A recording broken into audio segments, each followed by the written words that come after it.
Wait, what do you mean? How can the oldest surviving grouping of humans in the history of the planet not know who they are?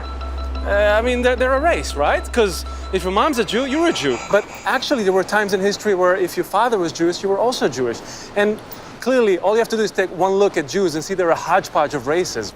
That's because they're religion, right? Wrong. The majority who identify as Jews are secular. And the ones you're probably most aware of are strongly anti-religious. Fine, they're a state, like the US, or a legal entity like Canada. But more Jews live outside of Israel than inside Israel. So what are those Jews? You see the problem?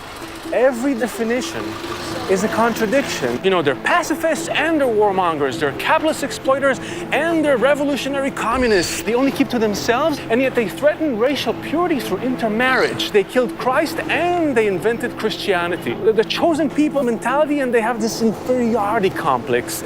Basically, we have an undefined, identity-conflicted human grouping making up less than 0.02% of the world's population, who somehow manages to draw to itself a disproportionate amount of attention and influence, enough to impact the entire human network and all of its systems, for better and for worse.